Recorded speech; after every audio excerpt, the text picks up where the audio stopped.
на дечицата, защото ги обичаме и са наше другарчето. На кой още? На всички в нашето семейство, защото много обичаме и мама, и тати, и нашите братчета и сестрички. Мартиничките ги подаряваме на всички, които обичаме.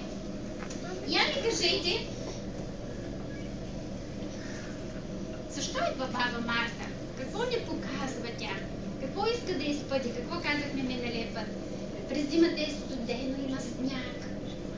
Баба Марта кое изпъжда? Студа. Баба Марта ни показва, че идва кой сезон след зимата. Пролетта. Пролетта. И какво се сложихме ние днес за първи път на нашето календарче? Какво се сложихме на природния календар? Кой ще ми каже? Какво сложихме, маги, на нашото календар? Слънце, разбира се, бяхме толкова въодушевени тая сутрин, че сложихме слънце. Защо не сложихме снежинка? Защото днес беше слънчево. И може би вече по следващите дни ние ще се слагаме по-често слънчето, защото наближава да идва пролетта.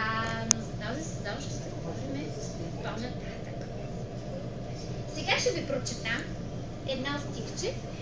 Искам да внимавате много и да ми кажете за кой се разказва в него. Стихчето го е написала Дора Габе. Как се казва тази писателка? Дора Габе. Още веднъж да кажем именца. Дора Габе. Дора Габе. Писателите пишат много стихчета и приказки за децата, защото много ги обичат. Слушайте. Моя майчица добричка, с бяла хубава ръчичка, издигни я и служи я върху моята главичка. Да ме милваш, да ми пееш, като слънце да ми грееш. Още веднъж ще прочета стихчето и въпросът на Моливко беше: за кого се разказва в стихчето? Слушат ли ме ушичките? Моя майчица добричка, бяла хубава ръчичка, издигни и служи я върху моята главичка. Да ме милваш, да ми пееш, като слънце да ми грееш. За кой се разказва деца в това стихче? За кой се разказва? За кого е написала Дора Габе това стихче? За вас. За да можете да кажете на някого, че много го обичате. На кого? На тати. Ма? Или за ма? На мама.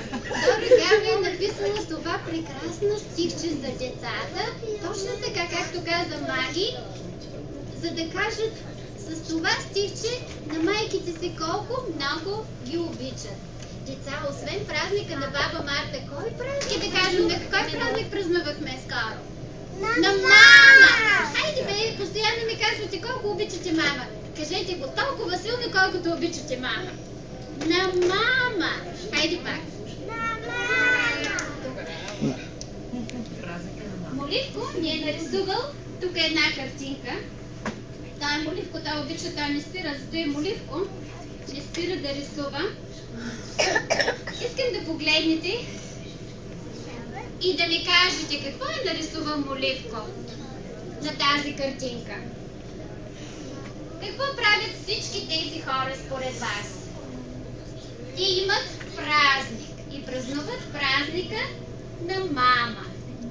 Я ми кажете, когато имаме празник, как показваме на мама, че я обичате? Какво правим? Какво можем да направим, за да покажем, че я обичаме? Можем да я купим? Какво правят хората, когато искат да се покажат, че се обичат? Вече? Човече, може да й направите човече и да й покажете, че обичате. Вие можете човечета да правите. Можем да й купим подарък. Какво още можем да й купим? Цветя, разбира се. Я ми кажете, защо обичаме толкова много мама? Кой ще ми каже? Защо обичаме толкова много мама. Тя е единствена на света. Никой не обичаме толкова, колкото мама. Всеки от вас търси мама. Като ви оставят сутрин, всеки казва, кога ще дойде мама? Я ми кажете, защо толкова много ги обичате тия майки? Защо? Какво правят те за нас? Какво прави мама за нас? Какво прави мама? Мама се грижи за вас, нали така? Я ми кажете как се грижи мама. Маги, какво прави мама за тебе? Какво прави тя? Тя ти помага да се обличаш и да се събличаш. Саша, какво прави твоята майка за тебе?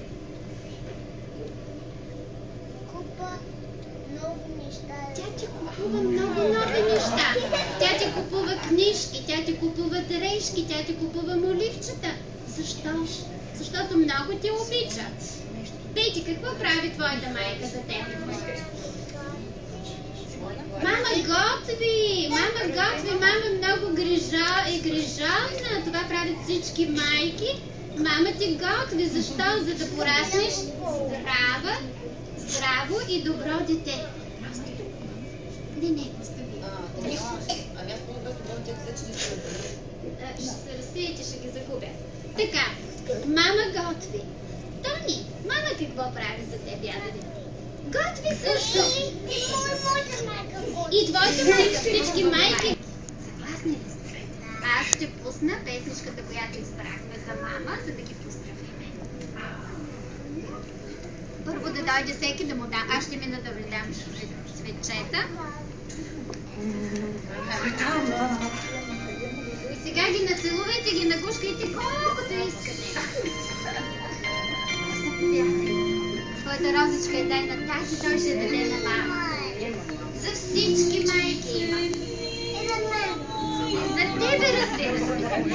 И за тебе. Ох, майки, те се страхуват да не останат без цветя. Ето, заповядай.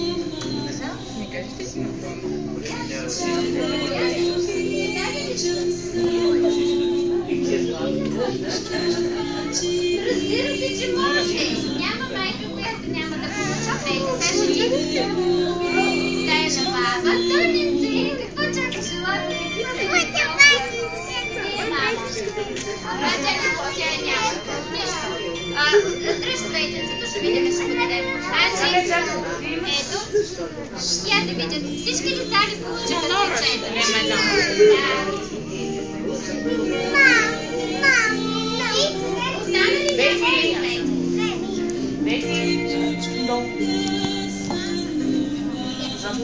не можете да